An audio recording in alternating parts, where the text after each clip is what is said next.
Good morning, class. All right, we're here. Episode 2 of Reps, Edits, and Real Talk with myself, Kane, and Sean at Iron Hub in this beautiful facility in the freezing cold. It is freezing cold in Melbourne today. It's like 7 degrees today. So hopefully we can bring a bit of entertainment on this freezing Pouring morning. out. So what's been happening, Sean, last couple of weeks? In the last couple of weeks, we've been trying to get this podcast off the ground. A lot of other podcasts. We've got a lot of guests and stuff. So it's been juicy, man. I love it. I think finding a rhythm and rhyme to it. What about yourself? Yeah, it's been same, like just working and whatnot. But doing these podcasts is it's like stepping out of your comfort zone. I actually like it. You know, it's good because it challenges you, and you never realize that you don't really think about being in front of the camera, but it can be. It's a different feel of being in front of the camera. Yeah. We're not talking to a camera. We're talking to each other. Exactly, but And- it's there, you know. But it's cool. But I'm actually going to Bali in next Tuesday. I'm booking my tickets today. Oh man, it's the best. I'm going on the 5th. When are you going tomorrow? The Tuesday. 22nd. 22nd. Yeah, nice.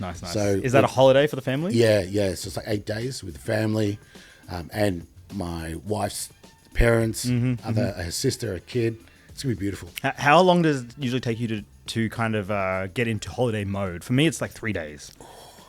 Like I get there and I'm a bit frazzled. I'm like, where is everything? Yeah, I feel like when I go to Bali or like the Asian countries, I can adapt really quick. All right. Yeah, but it's more of a relaxing holiday, so it's not like full on. It literally me being a whale, or at the pool. Not a whale, but yeah, and it's all inclusive too. So all the meals are all paid for. Yep. Like restaurants are all free. Oh, sick. So you're not moving around a lot. It's just a resort, is it? No, yeah, just the resort. We'll go to a few places, but it's gonna be. Sounds like you've been holidaying well. You've been learning how to holiday properly. Yeah, but I haven't booked nothing. I didn't even know where we were staying. My wife did it all. I'm not gonna lie. You're very lucky. I'm not that guy. Just tell me when, and I'm cool. So very nice. It's been pretty cool. I think we all need that. You need just something to look forward to. Yeah. There's nothing worse than to break up the monotony. Yeah, like when there's nothing going on, and you're just like, just days are dragging. And actually, we've got some good topics to cover today, which should be a bit spicy. Yeah, we've got to make it juicy today. We got to. Like this podcast is not just going to be about fitness. And not about us. No, it's about topics. We will include it as well and whatnot, but it's more so about just general things happening in life and some spicy topics for you guys. So this actually leads into the first one about just days ticking on. But we were talking about before. We were talking about COVID, and like, are we over it? Was it good? Was it bad for some? For me personally, there were good points to it, but there were some heavy, not low points, but just your life was sort of stagnated for that time. So I was still working, teaching online, which is weird, teaching PE online. It's not ideal. Yeah, tell me about it. Kids as well. How do you keep you got to kids make them do focused? things and film themselves. It was not my look. You got to cut some slack to them. Oh, you have to, and parents, because it was hard for parents through COVID, man. Doing like all the assessments required. That being said, do you think some people took the piss and just then just like, I can't film, I don't have a camera, and you're just like, well, what's that in your hand? But a lot of schools would give them like iPads and stuff. Oh, yeah, fair enough. Yeah. Yeah, they got everything. So one thing I did notice. So like, if we talk about pros and cons, was like the social aspect. It was different, because we went from just and I got married 2 weeks before COVID. No. 2 weeks. Wow. No, before we locked down. Could you have the proper wedding? We had the proper wedding, but at my wedding, it was like, COVID, Corona. Yeah. You're pissing about it. Yeah. My family was over from the UK and everything. So, did they get stuck here afterwards? My grandparents did for like a long time. And like we got married. By the way, think about this. If you want to test your marriage, have COVID straight after your wedding. Literally. I got married 2 weeks later. Didn't have a honeymoon? No, we didn't have a honeymoon. Got married 2 weeks later. Locked down for how? 2 years? You're stuck in a pressure cooker. That's how you know if your marriage is going to work. We're okay. Fast track everything. Yeah. But yeah, you're right. Like 5 years on, man. We're 5 years on from COVID. Like it's gone, right? But like kids that grew up in that era, that like actually like in their growth I got phase, my kids from there. Of course. Yeah. And so they couldn't build relationships. They couldn't actually grow into themselves. And this is like because I was teaching as well at that stage, and when we went back from COVID, the social differences in kids and just communicating was it was awkward. Yeah. You see it in kids, and they adapt pretty quickly, but you saw them come back being very different, very different. Even for my daughter, like she had 4-year-old kinder, which she went to about 3 times because, we opened up, closed and whatnot. I remember. She went straight to prep, and we dropped her at school and take her to the class. She'd never been to, no tours of the school because you couldn't do it. Yeah. Or you couldn't do like the pre-tours with the kids. But took her straight to school on the basketball court because you couldn't go in the classrooms and all that. Couldn't touch anything. Yeah. Drop your kid off. They don't even know what this place is. Go with the teacher. So imagine that, like a preppy. Imagine my daughter was telling them what it is and like... You drop me here. Who are these people? They got masks on. It's just, yeah. Wow. So it was a crazy, crazy time. Crazy time for kids. What about adults? Adults? Look, some adults... Some adults thrived in it, I'll say. Yeah. And we can talk about like the antisocial part aspect of it. Some people love just staying at home, not talking to anyone. And also for business people, some people are capitalized nuts on it. The part about staying at home, though, as well, I don't think I've recovered from that. I like to stay at home still. Did you like to stay at home beforehand? Yes, but not as much as I like now. But you're a dad and... Yeah, true. True. But I feel like even people that didn't have kids are not as social anymore. Very true. But like in a positive thing for me at COVID was I had time away from teaching. Well, I was teaching, but it was different. And I started to started thinking about what I could do if I didn't want to teach. And then my coaching identity shift into and something I just pushed my coaching after we opened up. And then look, I made a career out of this now. So I had positives, but there were times like during COVID, like, you couldn't see anyone. You had to just walk around. Bubble. Yeah, you bubble. I spent a lot of time at my mate's house, having garage sessions, just talking rubbish, having a bit of fun. And what's your thoughts on, like, if you don't mind me asking, and I mean, I don't know if we can get caught out for this, but like, did you ever bend the rules a bit? Yeah, we don't have to say, but I didn't know. 5 kilometer rules. All the rules. I didn't go for a 10-minute walk. No. Listen, 5 kilometers. You were hell no. So look, essential. There was a lot of things that I did that probably were not part of the rules. But in the end, look, we all know it was BS. It was BS in the end. But at the time, I still had a place to train, because I was lucky. I'd see my mates still.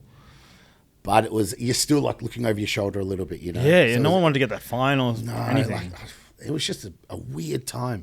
Even when you went to the shops, I used to go to Coles and Woolies, right? I had to chat to people there. Just to get out of the house. Yeah. No, seriously, you probably did it too, Imagine if there was a cop at every like Woolies just to make sure that you weren't fraternizing or what's it called, lingering. I saw some people lose their marbles at Woolies. Like in the toilet paper aisle? Yeah, people were just off, man. They were off because they'd just been locked in their homes and whatnot. You're like, see on the shelf, you got one last toilet paper and put your hands on it. You're like, just... One thing I will say is that if you're a young family with a child, it was pretty cool because you don't normally get to have that time at home with your kids. So that was something I cherished. But other times it was tough. And a lot of people during COVID, in my experience, and a lot of people, they started doing things they wouldn't normally do. So a lot of mental escapes. Yeah, mental escapes. And they could be good and bad, So some people picked up a lot of exercise because that's all they could do. Yeah, but... Other people went the other way, did no exercise, went to find joys in other areas like recreational drugs. Yep. That was huge. I know a lot of people that never did any kind of, like, let's just say low grade, still a drug, marijuana. Yeah. Never smoked. A lot of people I know got into it during COVID. Maybe not just to get high, but just as an outlet. Maybe to pass the time. Yeah. And I'm not saying smoking's bad. I mean, you can have we both partake. You can have a legal prescription now. It's fine. Yeah. But I did see it upturn hugely, And even like just after COVID, people getting back into the gym and whatnot and really trying to rush their progress, So they would go back in there like, I'm going to just go crazy and start using performance-enhancing drugs. And there's another topic we're going to talk about, like, should drugs, recreational performance-enhancing drugs, be legalized? What would you think? What do you reckon?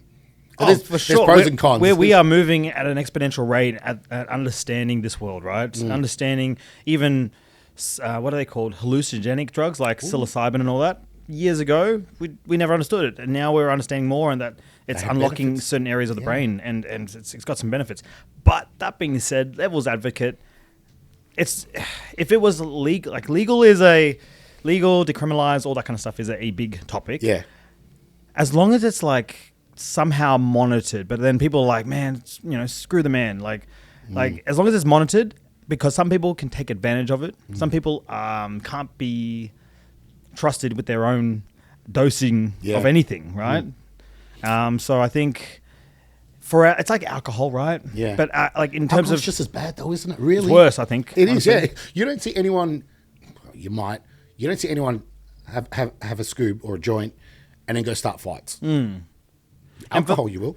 Yeah, exactly. A lot. I'm not saying alcohol's inherently super bad, but there's pros and cons to all of it, isn't there? They make money off alcohol, the government. Yes, exactly. But mind you, now they make money off marijuana too.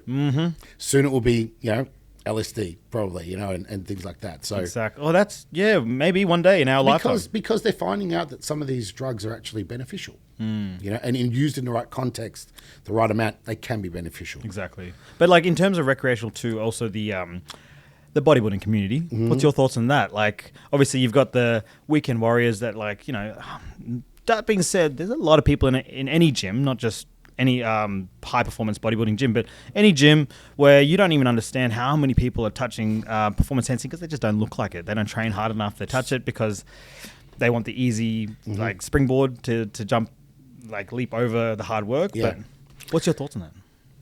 It's tough because, look, I'm a bodybuilder, and obviously... But you are a competition bodybuilder, and it's for a purpose. But I do see people who don't compete who also look like bodybuilders too. Yeah, true. So... And who's to say what's right or wrong? Just because you sign up to a competition, is it okay? But if we're looking like recreational drugs, look at countries that have decriminalized them. Actually, the rates have gone down. Oh, yeah. Crime and revenue has gone up. So there's pros and cons, but you're all right. There's people that are going to abuse anything. People will abuse anything. Humans, we're a weird kind. We just try and push too much of anything. Too much of even a good thing can be a bad thing. You can drink too much water and die. Yep. So like, I don't know if I agree with legalizing it, but I don't think there should be as harsh penalties for some. Decriminalizing at least. Yeah, but then, how do you say? Someone uses recreational drugs and kills someone's brother or sister. That's, like... I think that's why it comes down to being tracked, monitored, getting doctor's advice, all that kind of stuff, because you may not have the psyche for it. A lot of people that use recreational drugs or performance-enhancing drugs are a bit more into taking risks, into taking risks. And that, alongside those things, can amplify bad things as well. I've seen it. You've seen it. Everyone knows. But I don't. It's hard. I've always said that like something so simple as steroids can in simple places. People think it makes everyone angry. It makes everyone do this and everyone. No, the simplest way I can explain it is it amplifies who you already are. If you're a dickhead before, you're a dickhead with more power. You're going to be a bigger dickhead. Yeah, it's true. It is true. And also, if you look at like maybe someone that uses anabolics later in life when they're a bit more mature to being like 19. I'd never recommend it. But it's so easy, accessible now where 18-year-olds come to me for coaching and they're like, I'm using First question or second question is... Yeah, and I'm like, whoa. How long did you train for before? 3 months. Or some people start their gym day one. And it's madness. But who am I to say you can't do it? But I would like to see it sort of, I would like to see it sort of, I don't even know if education's all there already about it. It's just a tough one. Like, I don't think I could say yes or no. Well, we are getting to that point in the world where it's becoming almost like accepted in sports. What are we looking forward to next year? Enhanced games. Oh, baby. I'm so excited for it. Now, for people that don't know, there's we have the Olympics. Yeah. So the Olympics is obviously the best of the best. Meant to be clean. No drugs. But if you know anything about athletes, if there's a loophole, they are exploiting it. They even did Documentaries? and surveys on athletes saying if you had to take something to win a gold medal and it would take 10 years off your life, would you do it? Most of them would say yeah. Hands down. Yeah, and I probably would too. That's just my mentality. Because, you want to be immortalized as an but athlete. the enhanced games is where athletes can go and do the Olympic events, break the world record, and you get paid if you break the world record. How nuts is that, though? But they're like, and it's in Dubai or something, right? Only in Dubai would they have something like this. But you are like, so everyone's enhanced. I mean, it's fully accepted, and you should be. Otherwise, they're being monitored by doctors. Apparently, they are being monitored. I don't see how that's going to work, but it's going to be nuts. And like, they're getting paid, or like you win prize money for breaking natural records. Yeah. Natural records, yeah. Yeah. Well, so, but the only thing is, we're not talking like milliseconds shaved off a 100-meter sprint. We're talking probably seconds, or a second or two. I reckon they won't be any quicker. Really? Nope. I don't reckon they will. Because you think there's going to be that very little discrepancy between natural or Olympics? Yes and no. What I reckon is this. You're going to get athletes who have used performance-enhancing drugs and got away with it. They're going to do it in enhanced games. You're also going to have athletes who are going to be older, who have already had their name already cemented in the books. Like there's a swimmer, the big Australian James swimmer. Magnuson. Yeah. Look, a bit more juicy now. A bit more juicy now, yeah? Traps to his ears. Someone like him, though, he's past his peak and he's going to use performance-enhancing drugs. So sometimes Father Time just catches up. And I generally think if you're an athlete in your prime right now and you're in the Olympics, you will not go to the enhanced games, even if you are natural, because you get labelled. Sponsorships, endorsements, all that's gone. And general public, he's a cheater. Yeah, you know? Little do they know that you're probably your favourite athlete right now has probably used enhancements of some sort. It's the greatest secret. So it will be cool, but I'm not sure if records are going to be smashed. I don't know. I hope they are. I want to see some bull of a man or woman. Yeah.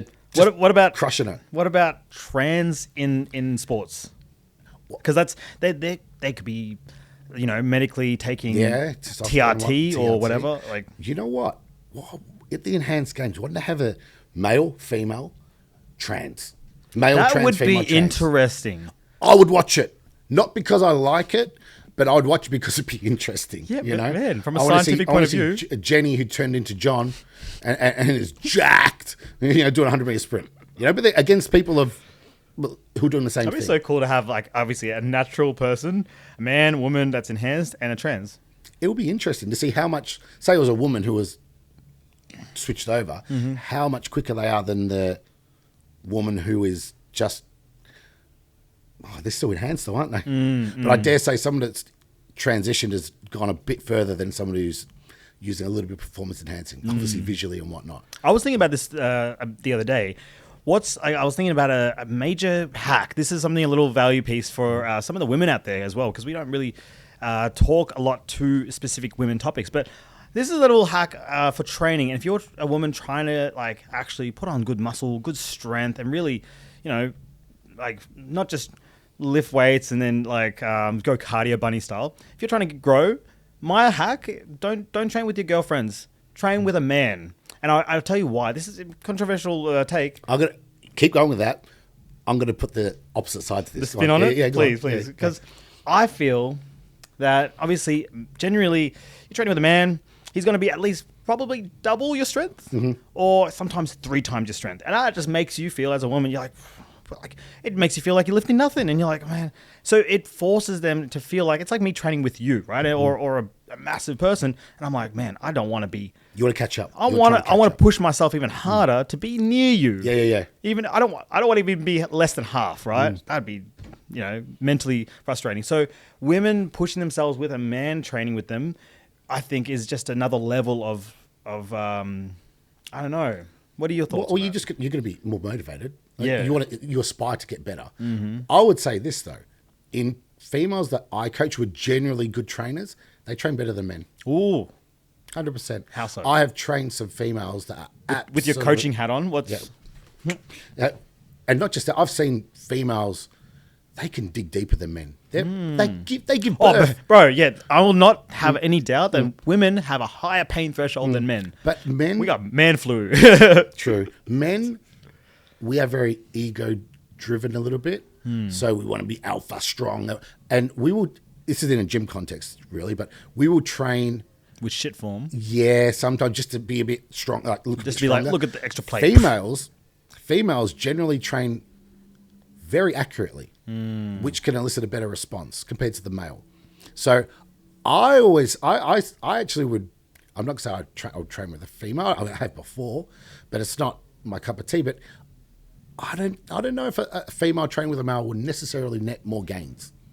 Okay. But if they were maybe just starting out to learn, you can learn from anyone. Yeah. I suppose, but you want to learn that it's not just about weight; it's about how you actually use the weight. That being said, a guy training with a girl is probably not going to push themselves as much. It's annoying as well because you've got to take plates on and off. Yeah, yeah. And that's one thing when you get serious into weight training and you start to get a bit stronger. Say you've got a leg press and you've got 7 plates aside. you don't want to take it down to 2 every time. Oh, it's just back and forth. Yeah. They're almost like, all right, you just have an extra rest. We'll do another set, and then I'll give you back the weights. Like, yeah, it's tricky. It can work for both because if you are train with a female, say you're doing deadlifts, right? I'm just an exercise, and you're doing 4 plates, and she's doing 2, but she's way lighter. I've got some female clients who can. We're talking 100 kilos. Yeah, they're beasts. They are beasts. Yeah, fair enough. So you might think as a male, oh my god, she's like 30 kilos, 40 kilos lighter than me. She's probably a bit stronger than me, pound for pound. Yeah, you know. So it's like, are you being embarrassed? You might want to up your game. So it could work for both, I suppose. If I train with Australia's strongest woman, she's going to absolutely annihilate me. And am I going to strive to be better, or am I just going to be a broken soul? A broken ego man. destroyed. Like, and that's the thing that could be, it could work, it could not work for a lot of people. Do you think that we're getting into a generation of what is it? Everyone is a winner. Like everyone, everyone wants to have like some gratitude that like straight away too. Yeah, you want it now. Example. Not just the gratitude, but in society. Gratification, sorry, not gratitude. Yeah. In society today, and I've seen it in schools a lot, because they try and encourage everyone. You did well. You did this. We got to tell people you didn't do it well. Yeah. Tell them you didn't do it well. Give them critical feedback. Because you'll notice in society, or I've noticed in society now, everyone's right, because everyone's told they're right. You can't. And now it's like, what? Feedback. Feedback is criticism. Yeah, she's got a nice name for it. Feedback. Give you some honest feedback. I'll give you some criticism. Yeah, and take it on board. Yeah, and use it. Yeah, but everyone's a bit soft, a bit can't say this, can't do it, bit easy feasy, And I think these days, if you want to excel, you've got to be able to take the criticism and move forward. In when I taught PE, you would have kids would come 3rd or 4th in something, right? Do I get say like 4th or 5th? Do I get a ribbon? No, you don't, mate. You don't. And that might seem just harsh. weren't good enough. And then you've got to say, if you were up there, you will get one. So you know what you need to do? You need to train twice as hard, or you need to actually work harder. Or maybe this is just not for you. I'm not going to be. Hey, I'm not the best ballerina. You know what I mean? I'm not the best ballerina. Why should I get a participation award when I was absolute trash? Yeah, exactly. Yeah, find something you're good at, and then you will get the reward once you actually feel so much more deserving. You give certificates to everyone, even Do your daughters get participation certificates or anything like that, and how do they feel about it? Not my youngest one; she's 3. Obviously, yeah. Oh, well, yeah, you did well on the beam. Yeah, we do that, but like my oldest one, if she's at competition, she doesn't come 1st, 2nd, 3rd. You walk away with nothing. Nothing. How does she keep her composure after that? Is she like, that's okay, Dad. I'm gonna just work harder. I know what to do. I need to improve. Yeah. Well, is she like that mature already at 9? She is, but she's been winning a lot, and this year she's been winning a lot. Yeah. Well, she has. She's great. She's second in the state, right? No, not second. No. She was overall 8th, all round. Wow. But she's been winning a lot. Last competition, because she's in level 7 now, which is older girls, a lot older than her. Mm-hmm. She didn't win anything first time, no medal. Yeah, and I thought, whoa, you could walk one way or the other way. How's this going to go? And she said, Dad, I didn't win anything. Are you sad? I said, I'm not sad. It's good. She goes, why is it good? I'm just going to teach you what you need to do now to catch up. And then that next day, you'd see her on the beam. You would see her, and I thought, yes, I've got to kid here and it might not last, but at the moment, that's how you get better. I ask her, how are you going to get better? She goes, I'm going to work hard. I'm going to practice hard. So do you think that's genetic? No? Or is it just it's nurture or nature? Yeah. And like I said in the last podcast, seeing your parents lose, seeing people lose and come back is how you grow. Yeah. No one grows from just win, and being told you're the best. You know, it's like in your physique. If you look at your physique and say, this is the best, you're not going to progress in your sport or your job. There's no room for arrogance. Even your job, you know, anything you do. If you think, oh, I'm cool, I'm calm, I'm set, you won't move forward with the times. You'll get left behind. Yeah. So, like, we got to, I think, as society, even like, I know this is a touchy topic, but disciplining your kids. You can't really discipline your kids that well anymore. Mate, back. I mean, levels of disciplining. Boom. There's levels. There's levels. I don't want someone with a welled up back. Just pull the belt out. Yeah. My granddad used to have the belt. Used to do that one. Yes. Never hit us with it. Just do that, and I will scared, bro. Scared. Even like going to the principal's office in primary school. Yeah, I'll be crying. And I'll be crying, man. Scared. Now, because they put the fear into you. I worked at a school, obviously. So if you send a kid to the principal's office, they're like, oh, cool. Call you. Oh, we're going to call your parents. Call them. They don't care. They don't care because there's no discipline anymore. And that's why we got people now in society running around, stabbing people, knocking off cars. And look, it was happening before, but I will not let my daughter now walk the streets at night. Or not at night, but like by herself. I'm scared, man. I used to climb trees with my mates, outside. Yeah, it's like just at the definitely park. not like that, man. No. The same thing, like I think it's through the decades. Like obviously, I'm a '90s baby. You're 80s. Yeah, 86. See, like it was a different time even back then. Like it just felt like in Australia we can sort of walk the streets without having a gun pulled on us and stuff. But man, through the decades, it's just gotten like I don't know. People are you're right. People are more ballsy. They just and we got more security now too. They're more ballsy. But also cameras are everywhere. That's what I mean. Boom. Yeah. So it's like people just don't care anymore. They don't have any respect for rules. Hey, and I'll be honest, I broke rules when I was a kid. I did silly stuff. If you got hit by like a potato or something off a bridge when you were younger, laugh it up. Sorry. I'm sorry.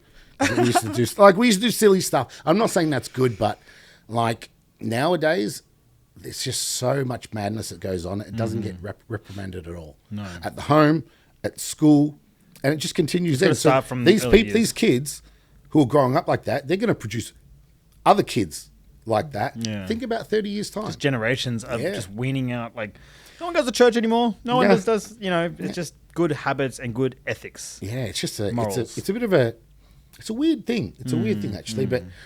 Like I said, there's levels to it. You don't want a kid being abused, but you need discipline. You definitely need discipline. Before we get into some rapid fire questions to take us out, what's we were talking about this before. I looked at you and I was like, "Hi, I reckon you're." I was trying to guess your weight and height. I got it pretty close. Sean has a knack of guessing people's height and weight. We call it a party trick. Yeah, we'll call it party trick. I don't know if it's just from being coaching or I don't know, but I can look at someone generally.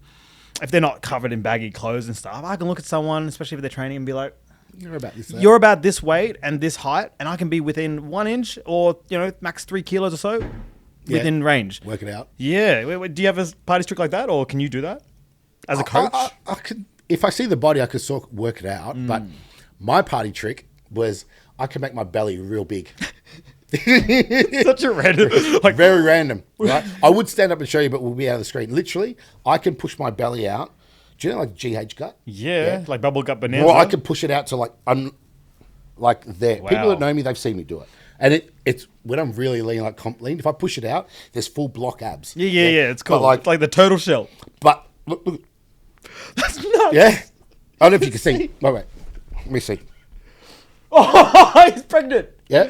He is. That's messed up. But that used to be my party trick when I was a kid. At school. That was mine. But could you also vacuum? No, I can't vacuum. I can go out only. I can only go one way, not only the other out. way. Yeah, I can't go in. But. All right. Well, what rapid fire questions have we got today? So we hit it up on the Instagram. We had a few. Let me get to one. On the gram. We had a fair few.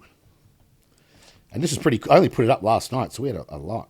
Guys, the next time is throughout the week. Obviously, hit Kane and I up and send us some questions, and we'll talk the shit about They it. don't have to be bodybuilding too, No. or fitness or photography. They could be anything you like. So this was one I'm going to change it a little bit. This is from one of my clients, Perry.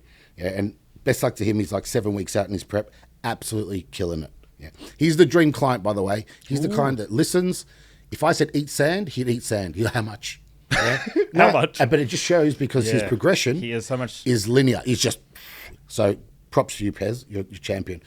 I'm going to put this in a different context. So he wrote, "Start your bodybuilding again. What would you do differently?" I'm going to say, "Start my bodybuilding again," but you're going to start your photography. Oh yeah. Your photography career again. What would you do different?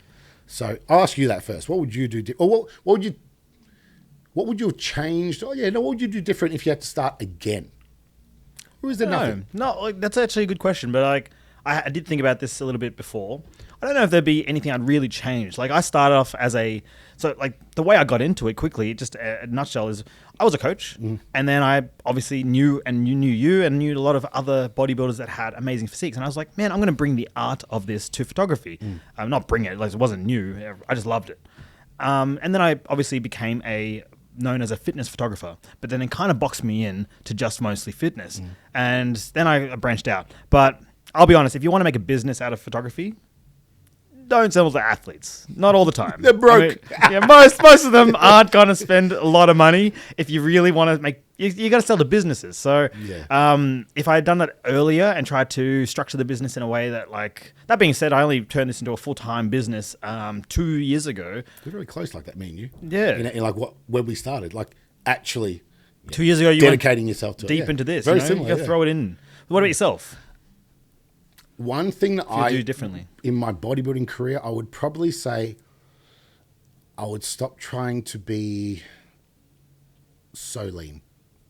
Yeah, from early days. Yeah, I've Because you stay pretty in condition. Look, and that's good. That's good. But I think I limited myself a little bit when I was younger, trying to stay in a condition that I liked because I'm a very visual person. So when I get a bit softer, I don't train as well. It's weird. Not just from like feeling, but looking at myself, I don't like it as much. So it's like a mental thing. It is.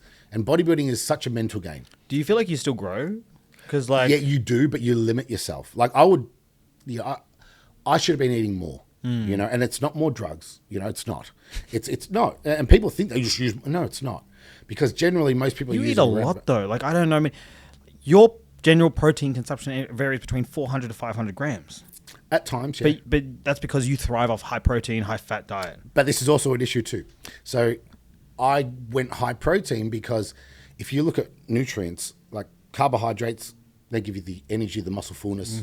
The most dense source not dense source, most explosive source of energy. They're a bit hard to turn into fat. Fat can turn into fat very easy. Protein is, if you have straight protein, it's very hard to turn into fat. So my diet evolved due to the fact that, let's make this real simple. If I overeat protein, I'm probably not going to get much fatter. I know calories in total matter. And it's muscle sparing to a extent. Yeah, but they also, I don't believe all that science all the time, So higher protein is hard to turn into fat. So that's why my protein went up. And I just happen to be able to digest it really well. Yeah, fair enough. So I would probably have more food in abundance in general. Okay. And also, at the start of my bodybuilding, I'd probably say I'd try to be a little bit more social. Yeah, because when you're doing contests and stuff like that, you just have tunnel vision. Head down, and you hood up. Put other stuff on the back burner.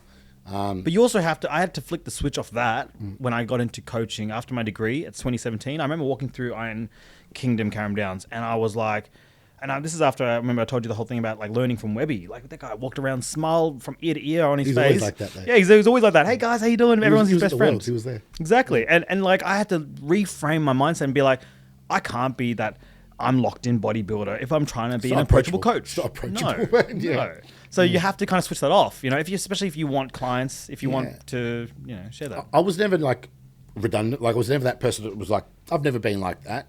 Where's the shirt? Like, don't talk to me. I'm training. I've never been like that, but it's like, I think I would have liked to try and be a little bit more less restrictive, But that's what makes you a bodybuilder. So it's hard to say, It is characterized by a strong bodybuilding background, isn't it? It is. Any others? Yeah, this is another one. We'll finish on maybe on this one, but Is there now? This is. Is there any? I know this person wanted to stay anonymous. All right? Is there any drug that you will not ever touch? And is there a drug that you have used which is very taboo that you thought was quite beneficial? Are we talking about like both PEDs and recreational? Can be whatever you want. PED. I'm going to go recreational because PEDs is. I'll let you go first on this one. All right. Recreational DMT. All right. Yeah, is it what you want to try? I've tried DMT. Yeah. What? It's the Few pineal times. gland. It's like the death drug, right? Yeah, like so the one like that you. the thing, it's what gets released when you die, apparently. But if you have DMT, it lasts for about 5 minutes. Feels like a lifetime. It's a very surreal feeling, though. And do you know what? You can't even explain how I've always wanted to try it, but I feels. feel like I have to be at a right point in my life. Yeah. If you have any kind of mental health Incongruencies? issues, it can. I've seen people. You can't have an incongruence with I've yourself. seen the devil come out of someone. No. It was scary.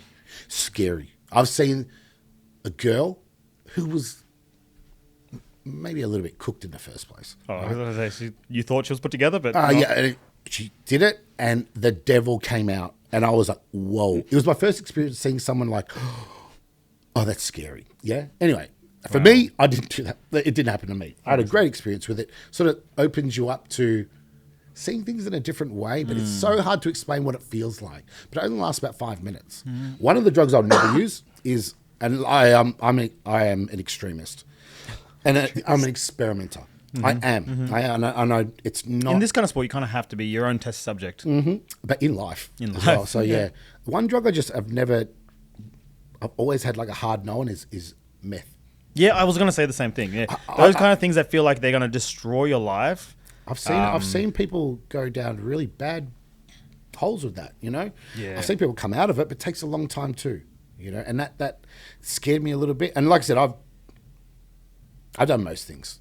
Acid, MDMA. I've tried them all. You know? I'm open to like opening in the mind, like for me, it was like we're talking about COVID and getting into drugs and stuff. See some taboo subjects. I tried DMT during COVID. You did it through COVID, yeah. Yeah. See, I tried in 2020 for the first time mushrooms. Had a great time, and it was life changing. And then I wanted to have this life changing. And I do treat it very sacred as like as not like it's full recreation. Let's get on the mushrooms every weekend and stuff. But once a year, for me, not for everyone, but for me, it opened my mind. It released my heart. It put away the ego. They call it the ego release drug. Did you do it by yourself or with other people? I did it with another person, and then like a following year, I did it with a group of like 12 of us, 15 of us, and it's good. Like it's different. You have to be around with the right people and in a safe space. For the first time, I think I released a lot of pain. Like someone just like I was doing it with, and they were like, "You're a coach. I can see that you haven't emptied your cup, and you take on a lot of, everyone else's, and we do it as a coaches, and you just don't empty it." And I was like, I'm overflowing, and I actually just like I couldn't stop, releasing this emotion for like 3 hours. But man, I felt so much lighter afterwards. Afterwards, you feel like DMT's like that. Afterwards, there's no hangover, but you feel like just like a release. And it's probably the chemical pressure things in there. But yeah, but it's there's certain things that people have like I'll never do that. That maybe in some instances, like we said, like certain things now that used to be really taboo, now are being used medically, for depression and stuff like that. Yeah. So, I'm not, like I said, not telling anyone to go and smoke a whole heap of DMT. Because we've done it. We're idiots, all right? But I'm just being real, and I've always prided myself on don't hide anything, Maybe don't Life tell is full of everyone. experiences, and be around the right people and be encouraged by the right people. But there's certain things I won't touch again. And I just seen, you know what? I've seen people use meth and they get really high and they really like it. And I know if I do that, I'm probably going to be the same.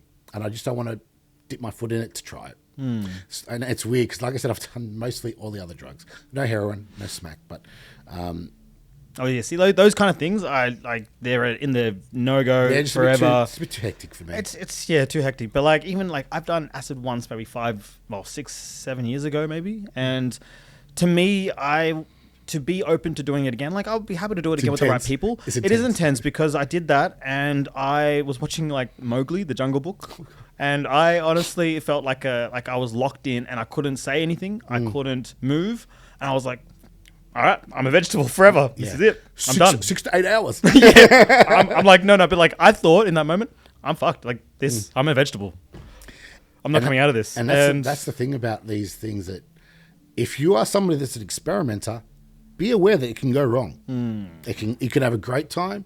You can have a really poor time. So whether it's recreational drugs, performance-enhancing drugs, just even like alcohol, you can have a great time or you can have a bad time. But know it can go either way. And just know where your limits are. Like I don't drink more than 2 drinks maybe these days. Like I've not just these days, but for the last since my 20th, since 23, 24, I don't really drink, and I know why. Because back then I used to, if I did binge drink back in the uni days, I'd pass out. I'd be sloppy. I'd be like a mess that I like. Everyone's like, "Ha, you were this guy last night." I don't remember it. So it just didn't, and it wasn't conducive to training. And training was my priority back then. So the main thing is, like, if you are going to do things, just know there's pros and cons. Be around people that you trust. Be in an environment you're safe in. Or when in doubt, don't try it. Just don't do it. You know, exactly. That would probably be if I was giving a tip to my daughters. As a parent, I'd like to say, if you are going to do something, do it safe. I'd hope they don't do it, but if you do it, please tell me as well, because I'd like to know. Because I think as a parent, if you put the brakes on kids too much, say no, they rebel, and I've seen it a lot.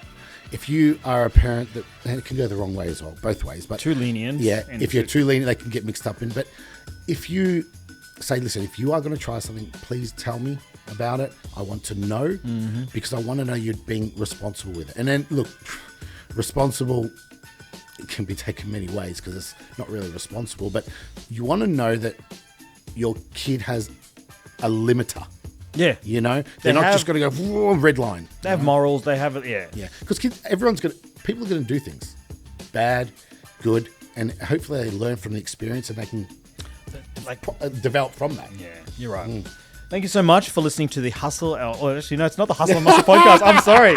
This is our new segment. It's a new one. What's our segment called? Reps, Edits, and Real Talk. That's it. And this is the realest talk that we've had so far. So episode 2, thank you for being with us, and stick around for episode 3. We've got a special guest on, haven't we? Yeah. When you get back from the holidays. Yeah, we get back from my holiday, and my daughter's coming on. So we don't really see podcasts with child athletes. So, and bear with her. She's like 9, but like you don't normally hear from the athlete of a child athlete. So it'll be interesting to see what she thinks about it, like how we parent, the expectations, and she'll be very shy.